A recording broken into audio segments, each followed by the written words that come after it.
What's up, everybody? This is Casandra Carson from Paralandra and the L.I.F.E Project, and you're listening to the Nothing Shocking podcast.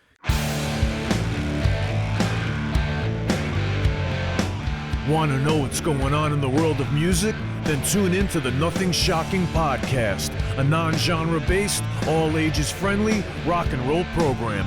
Join us weekly for interviews with all your favorite rock stars from the mainstream to the underground. You can find us at nothingshocking.libsyn.com or anywhere you download podcasts.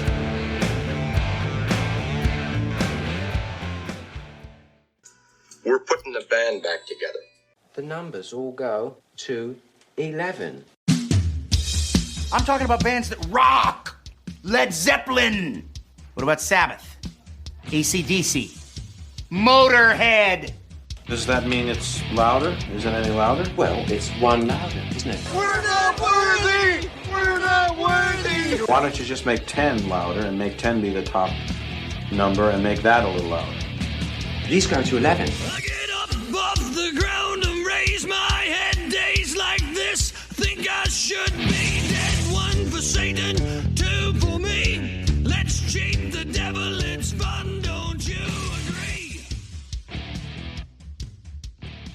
Welcome to the Nothing Shocking podcast. I'm your co-host, Jeff Antiedt, and with me in Dog Bowl Studios is Coach Nez. You can find the Nothing Shocking podcast on Libsyn or any podcatchers. Like our Facebook page or follow us on X at No Shock Pod. You can also find the Nothing Shocking podcast on Rock Rage Radio every Sunday morning at 7 a.m. Central Time.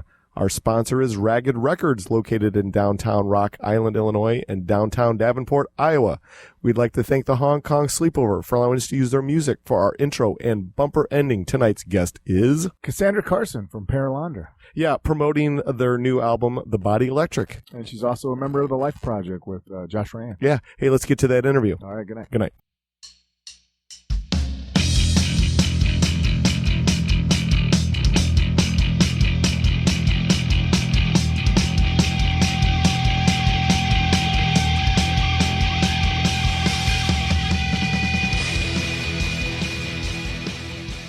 Casandra, welcome to the Nothing Shocking podcast. I'd like to introduce you my co-host, Jeff Antiedt. Hey, thanks for joining us today.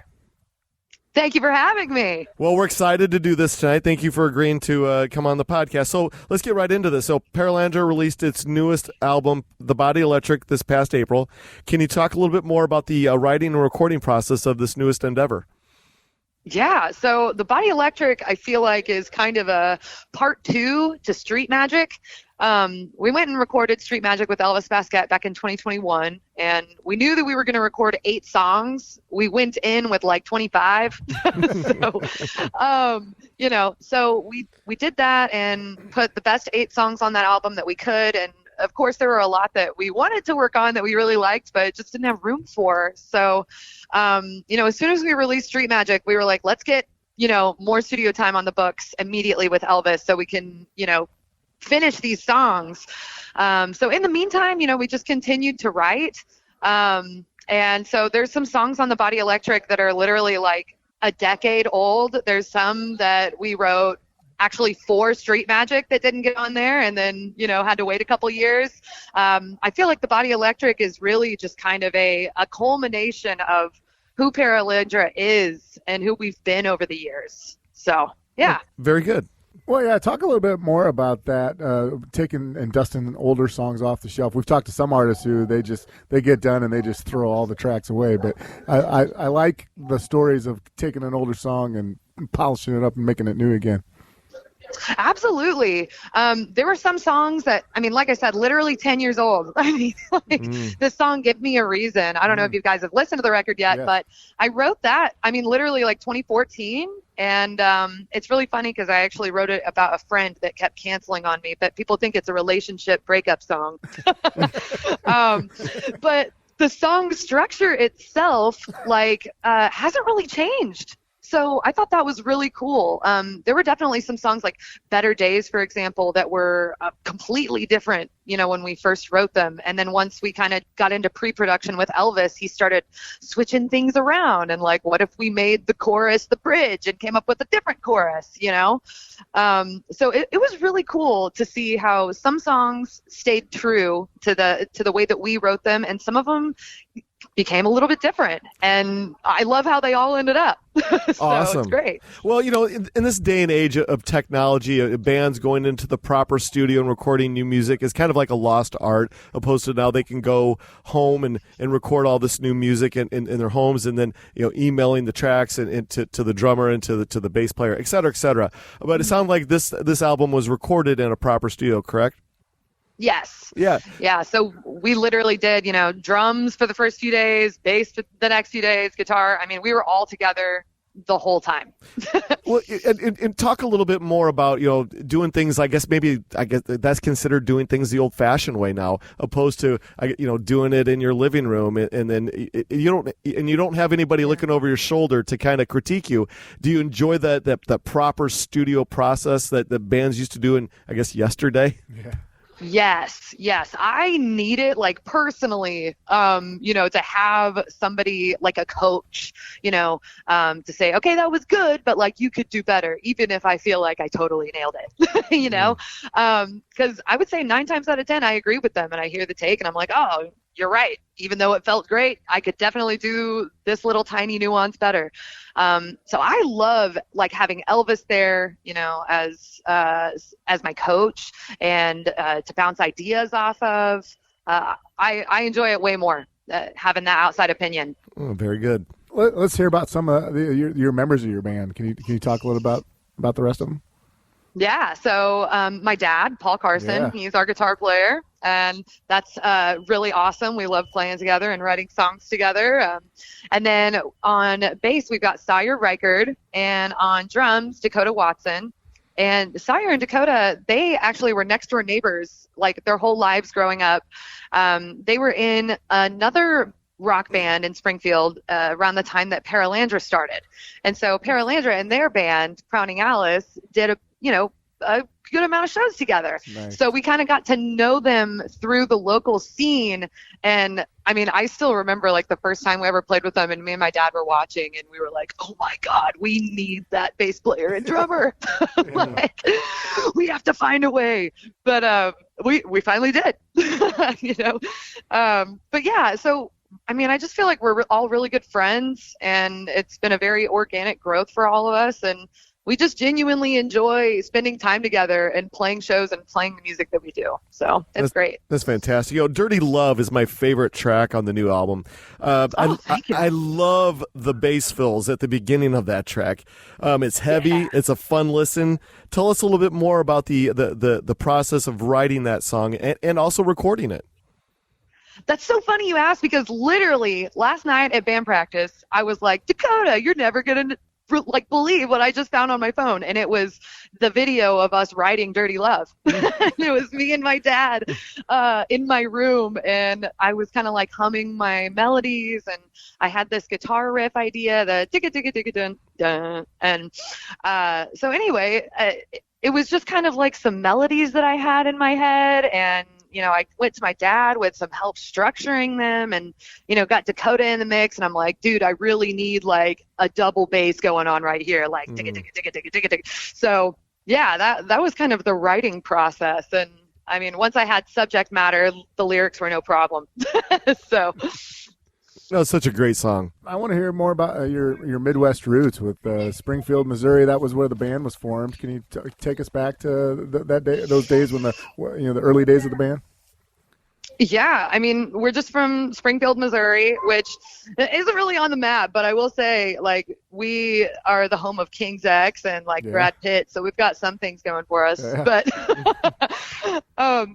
yeah, it's very humble beginnings.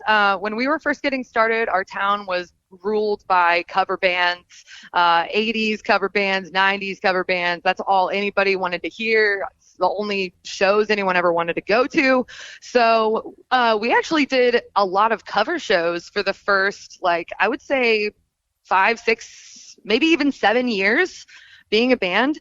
And slowly but surely, we would get a gig on the contingency that we would play all covers except maybe 2 originals per set. And so we started building our fan base that way and started just doing fun covers that we really enjoyed, maybe a little bit outside of the box, doing some Decadence Dance by Extreme or whatever. So that was kind of like our start. That's how we built our fan base. And slowly but surely, the venues were like, yeah, you can play more of your original music. You're bringing the people. We don't really care what you play as long as people are showing up. So finally, we've gotten to a point where we can sustain ourselves just on our original music. It took years to get there, but it's been a lot of work in progress. Well, let's talk a little bit more about the art of music video. I know you guys have been fully invested in that. Speaking of Dirty Love, that's an awesome video, a fun watch. As far as when it comes to music video creation, talk a little bit more about that. The conceptual, I guess, brainchild behind it all. Is it a collaborative effort with the band members, or who comes up with these awesome ideas? Yeah, it's definitely collaborative. I will say, though, like the Dirty Love Mud Pit Tug of War, that was me. That was my idea. But my dad had the idea of having us versus ourselves and kind of making it this like internal battle, and then I brought the idea of, we could end it as like, it was all a dream, and she's at school and it's career day and it's like, well, which path are you going to take in your life? And you're kind of like, doing this tug of war inside yourself at that time, trying to decide which direction you're going to go. And this was based on a real story for me, being at career day, and they're like, you have to choose a career path. And I just refused, and I would only write rock star on my paper. So I got a lot of inspiration just from personal experience, and I love storytelling. My dad is a great storyteller. So, and like we've made tons of family movies my whole life growing up. So just like, video, storytelling, I feel like has always been part of my life in some way, even if it's just like fun at home with family. So that's really translated really well, I think, into making music videos. Well, the thought process of MTV is a long lost art as far as big production music videos, and many bands just don't do it any longer. But for Paralandra, do you still feel as though the music video is necessary for the band's success? I don't think it's necessary for the band's success, honestly.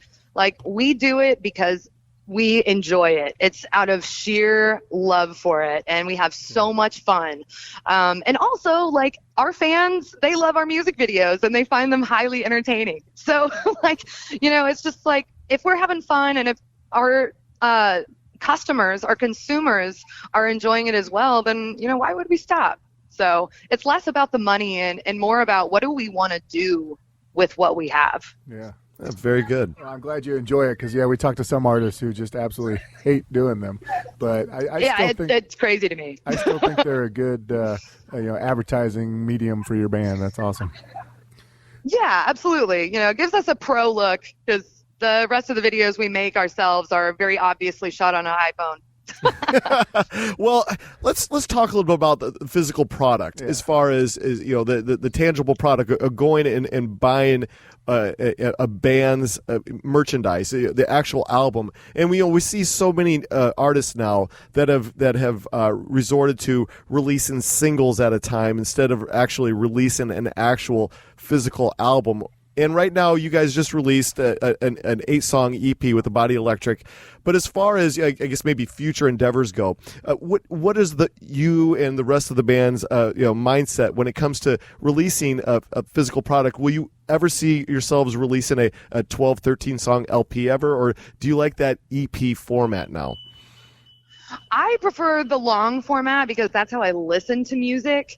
I totally understand, like, from a financial point of view, why you would want to do an EP, besides that. Or, just releasing singles. It's way cheaper and it's not as huge of an investment, in such a big product. It all makes sense to do it just doing singles. But for me, I like to listen to albums from start to finish. I like to get the full vibe. It's like a big story, or like watching a movie. You wouldn't want to just watch like 10 minutes of it and be like, oh, I got it. Right. Like, no, there's so much more. So I just, in my own preference, like that format. So that's what I like to provide. Oh, very good. Well, on your website, you guys actually have a pretty interactive store where you've got you can get the Body Electric both CD and LP and some T-shirts. Can you talk a little bit about that, setting up that store? Oh, yeah. I mean, we are definitely a merchandise-driven band. That is where we make the majority of our income, is selling vinyl, selling CDs. I mean, you wouldn't believe it, but I would say we sell more CDs now than we ever have, and it seems to be almost obsolete, Yeah. But people really love having a physical memento from shows and getting autographs and stuff. So for us, it makes sense to continue doing that stuff, making cool T-shirt designs. And I don't think we've ever repeated a T-shirt design. We are always doing something new. And, I think that really helps and, keeps the fans engaged, keeps the old ones excited, and brings new ones in. Well, we've seen vinyl obviously have the resurgence over the years that it's had. But as far as what you've seen, and like you've talked a little bit about the compact disc, do you ever foresee the compact disc making a pop culture, I guess maybe back into the pop culture again? I mean, since vinyl has, I would say, there's always a possibility. Yeah. Do you feel as though that your band's fans, are they more vinyl driven or CD driven? Where are your fans at right now when it comes to physical? We sell a lot more CDs than we sell vinyls. That's awesome to hear. Very good. Yeah, tons actually. So yeah, definitely more CDs than vinyl. Even though vinyls are very popular, we do sell a good amount of them. But yeah, CDs are where it's at for us. Very good. Okay, so besides Paralandra, you also were involved with the L.I.F.E project with Josh Rand from Stone Sour. Can you talk a little bit about that endeavor and how you got involved with that? Yeah. So it all kind of started just during COVID. So apparently Josh Rand was looking for a female rock singer that lived in the Midwest. Yeah. And he's from Iowa, and I'm, from Missouri, so kind of same area. But he was talking to Dave Rath from Roadrunner Records and, about looking for somebody with these requirements. And I know Dave because he plays in Heaven's Edge with my boyfriend, Jaron. And so anyways, Dave was like, well, have you heard of Casandra Carson from Paralandra? And so he looked me up and was like, this is exactly what I'm talking about. So he connected us, and Josh sent me like 10 songs that was just instruments. Like I still had to write vocals and, lyrics to everything. But I was like, well, let's just see what happens. I mean, I'm open for whatever. And, again, during COVID, didn't really have much going on.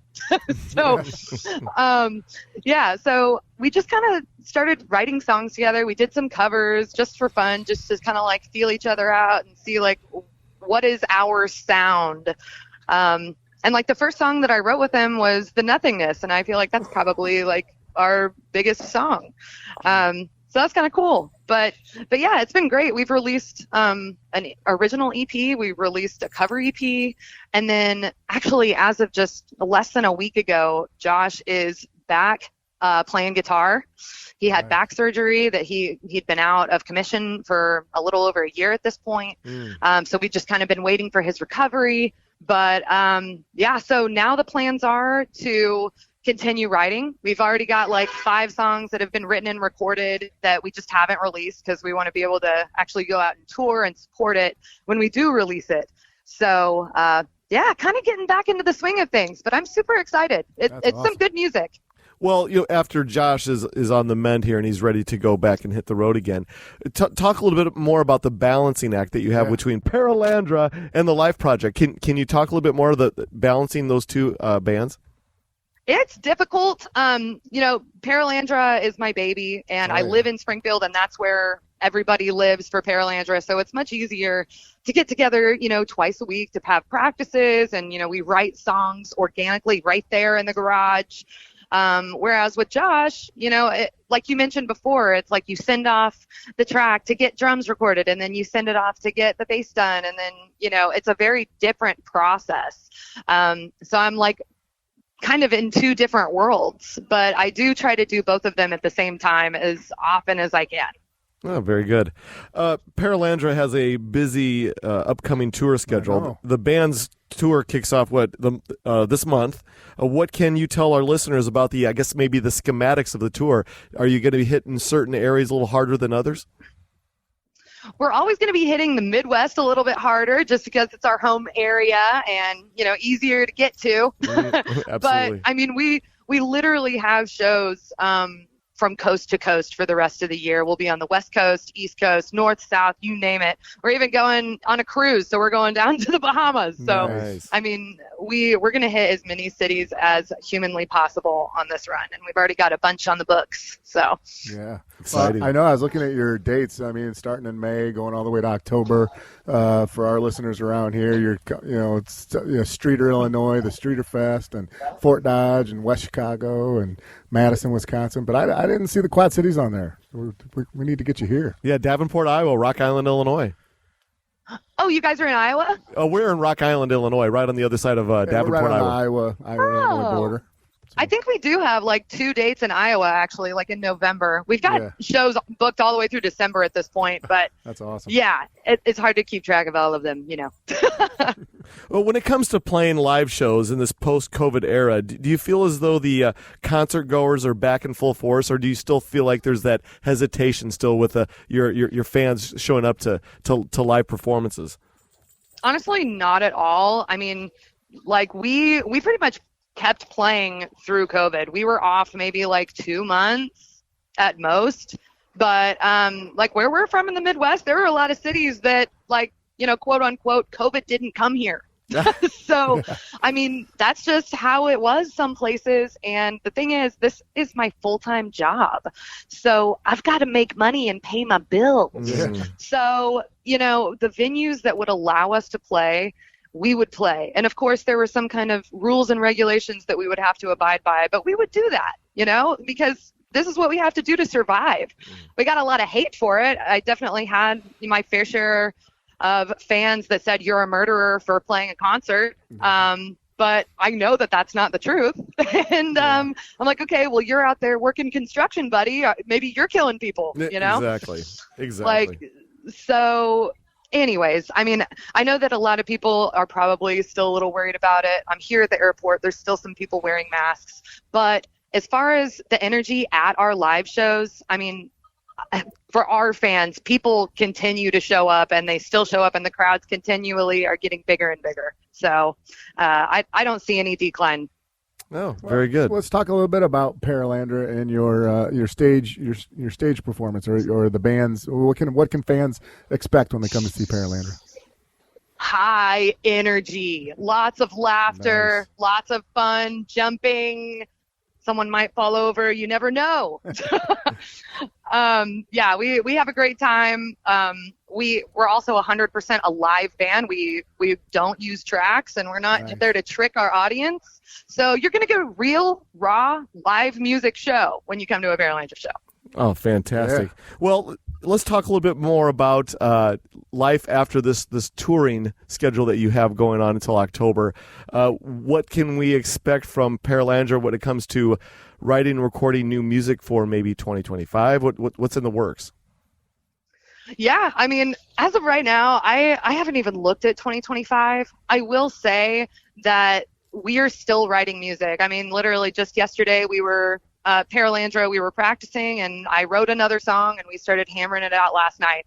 We really never stop.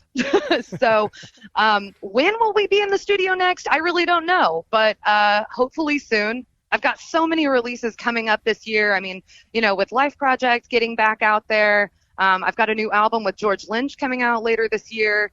It's just a lot, but I expect lots of good things for 2025, and I'm excited to see where it takes me. Oh, exciting. Yeah.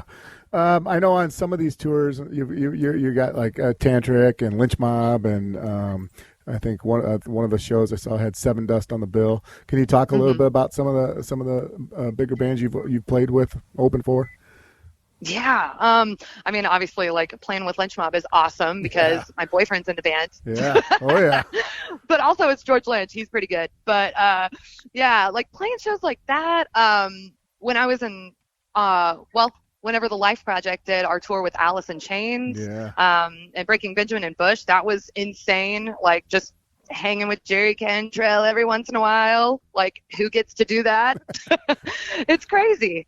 So I just take it all as it is. I try to live in the moment and just soak it in and, have the best time that I can. There's nothing really else that I can do. Oh, fantastic. Well, we're running out of our allotted time for the evening. Is there anything that we left off tonight that you would like to plug or promote? Oh my gosh, that's the good question. I think we talked about most of it. The only thing I would say is, if you haven't listened to the album, go check it out. Some good music out there. Yeah, oh, very good. Well, this is how things are going to work out. We're about 2 weeks behind on our episodes. So when this is ready to go, Jeff, the editing wizard over here, will get it all cleaned up and get all my boogers taken care of, and then we'll make it sound like $1 million. Cassandra, thank you so much for your time tonight. We'll be in touch in 2 weeks. Yeah, thank you. Sweet. Thank you guys so much. Take care. Have a good night. Bye-bye. Bye.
Everybody pulls the plug and says their last goodbyes.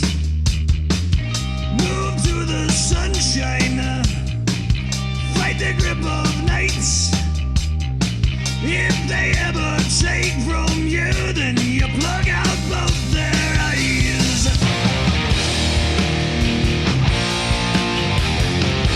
They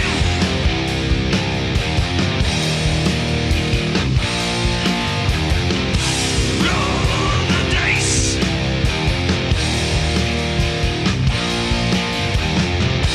Take your chances.